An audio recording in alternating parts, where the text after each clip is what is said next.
Good morning, the Honorable MP and the other dignitaries on the dais, of the dais.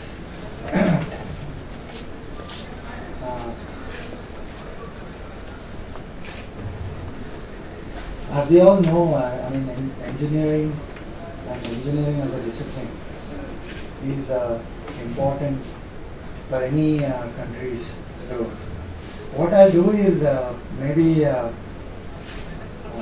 out with some thoughts of mine, and the other eminent people on the dais would take it up from there and give their own views, and maybe you have some questions, you can always respond. Today, as a regulator of technical education, I have been basically I've been a teacher, and for almost all the time except the last 3 years, I have been a teacher, and I've been teaching robotics, control theory, and AI techniques for a long time, and I believe engineering as a discipline and teaching engineering both are challenges. As far as engineering is concerned,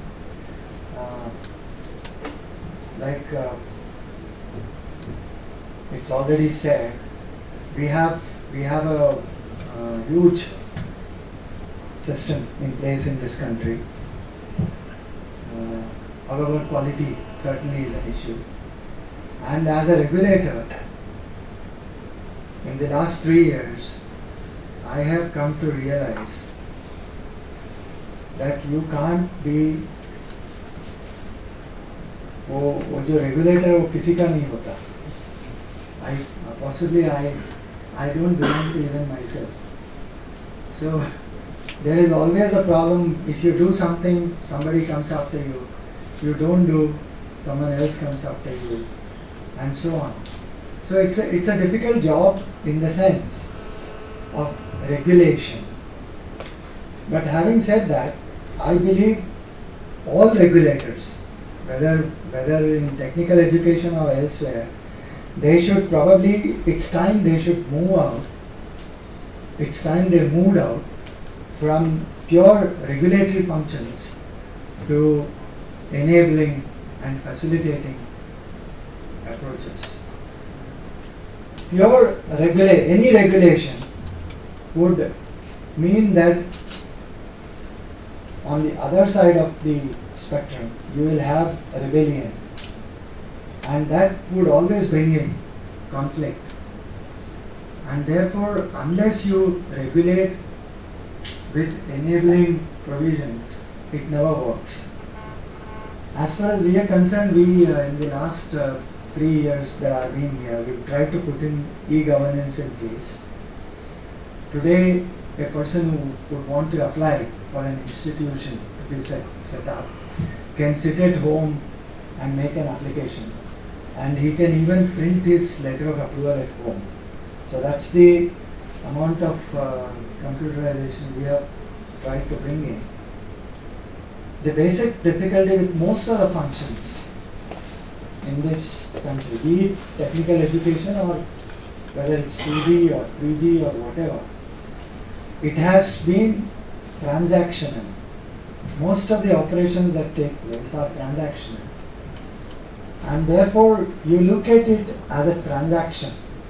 Therefore you look at what the other guy needs, and therefore you figure out how that need can be met, and therefore your implementation and your thought process would keep changing from transaction to transaction. So that's where the difficulty comes in. So very soon you will find that you don't have a single policy. I mean, you keep changing as the system goes on. So that's where the trouble is. So we I believe we need to move out from a purely transactional approach to a process-driven approach. Now, a process-driven approach means upfront you have to define the processes, and those processes would have to be built into a certain framework. You can always debate on the framework, right, wrong, indifferent, whatever, but there is a framework, and that framework is coded, and that results into a process of automation, and you need to push that vigorously, and therefore you, over a period of time, you'll find that your systems become much more streamlined, and the rule position becomes almost the same for everybody across the board. So therefore your transparency is better, your accountability to systems is better, and so on. And over a period of time, which is a long-term activity, you go to improve the processes that I have said. So you create a robust process-driven mechanism and improve on those processes over a period of time, rather than keeping it simply transactional. So this is what we tried to do in the system that we have implemented. He said we didn't have a lot of information and so on, but we do have all the information. And in fact, the AICTE data center that we have created, we have about 8 terabyte data, and we have information up to city level. And we will be, in fact, we are working with World Bank. We will be creating a technology health report for the country, where we will inform how this is spread and so on. Maybe, but this is a very good start that the people have made here, and something like that would be very useful for people to depend on. And as authentic the information is, so much the better. So therefore, we are trying to work out something on that count, and probably before November, we'll be releasing the document which exactly tells you where technical education is going. Like I said, we have a very large system. We have got 1.5 million seats at the entry level for engineering alone, and total of 2.3 million seats at the entry level, graduation and undergraduate, graduation and postgraduate level in engineering, architecture, pharmacy, management, all put together, and that's by any means a very large number. And as far as polytechnic education is concerned, we have 1 million seats, 1 million more seats in the polytechnics that we have. We have about 3,700 polytechnics. We have about 17,000 different courses and different levels of programs. Polytechnic, you have undergraduate, you have postgraduate, things like that. So by any means we have a large system in place. So it has allowed you access to everybody, which is also very important in such a diverse country where the disparity is so large. Therefore, access is a must, which is possible today. But with access, you also need quality. But having said that, that's not as simple as we talked about. Quality, you don't set up a quality institution. It happens because of several interventions, including money.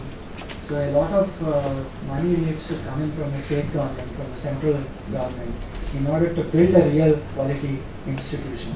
I still remember when I was in IBM for some time in Poughkeepsie plant in New York. We had about 20 Nobel laureates on their roll at that time, and 60% of IBM that they earn goes back into development. Can we name such institutions, such organizations in the world? Even the other IT companies, predominantly IT companies, would actually take their development effort from IBM and then go on to produce new products and so on. So therefore, what I'm saying is research doesn't happen like that. Quality doesn't happen like that. People keep on saying there's no research, there is no quality institutions in India. But the teaching learning process is as good or as bad as what it happens outside the world. As far as the singular difference that exists today is the interaction with the industry. There is hardly any interaction here with the industry. Almost everybody believes that some L&T or some Godrej, Siemens should come, we should collaborate and so on. But conveniently forgetting a large enterprise that is available to us in the form of MSMEs, micro, small and medium scale industries. And there are almost 10 million of them all around servicing the larger industries today. But what we find is there is hardly any mention, there is hardly any interaction that is happening in that space. So therefore we need to tie our institutions with the MSMEs, probably on a cloud application, and do a one-to-one tie-up with some MSME. They also need research, they also need expansion, they also need development, innovations. So that's where we need to focus our future development process. The MSMEs have to be brought into the system, and the innovation actually happens there. It doesn't probably happen in Siemens, or it doesn't probably happen in L&T. It happens in MSMEs, and that's what we are missing out. As far as the development itself is concerned of technical institutions, there has been a very lopsided development. A lot of engineering institutions are concentrated in the south of this country. In fact, 5 states, all the 4 southern states and Maharashtra, they account for 75% of your entire technical institutions. And UP, Uttar Pradesh, has more number of institutions than Maharashtra. You may not believe. But Maharashtra has, Uttar Pradesh has more institutions than Maharashtra. The only jarring note there is half of Uttar Pradesh doesn't have any institution. So that's the way it has developed. The eastern Uttar Pradesh is all gone. So therefore we need to look at these kind of disparities. And sir, without any Malaysia, Bihar has just about 35 or 36 institutions. And we need to look at the development of technical institutions in Bihar much more than what we are doing. The kind of development that is taking place there today certainly needs a much bigger role of technical education in that state, and there's tremendous scope available there. So the education drives the industry. Therefore, with education you get more of industry. With industry, it drives education back. It drives innovation. Therefore, we need to look at a much even spread of education. And in the northeast, there is again very limited development. We need to look at that as a separate entity. So these are some of my initial thoughts. What I would say, but yes, this country is certainly making progress. In spite of all that people hear, there are always going to be aberrations in a growing society. I don't think one needs to be alarmed about that and go on harping on something that would rather put a stop to the development of a country rather than look at the positive side of the issue. So therefore, I don't think there is anything wrong. The expansion has certainly taken place. What we really need to do is put some effort in providing some kind of quality, building quality into the system. So such a large system in no country you have quality, best quality right from top to bottom. It never happens. Quality happens at the top, then there is a mid-level which has a potential to go up, and there is always a lower level which would continue to run because it also serves a certain kind of society, and that has to be there. In every country it exists, it exists even in this country. So therefore technical education scene is fine. I mean, a lot of inputs can always happen to the system. But I believe at the end of the day, we are answerable to all the stakeholders as they exist, be it students, be it faculty, be it managements, be it society, be it industry, whatever, we are all answerable to all of them. And therefore, their concerns have to be built in as we progress along in this journey of ours. So I'll request my eminent panelists to give in their views. Maybe I don't know what order I need to follow. Maybe I'll follow some order, and we will request Pandey to make his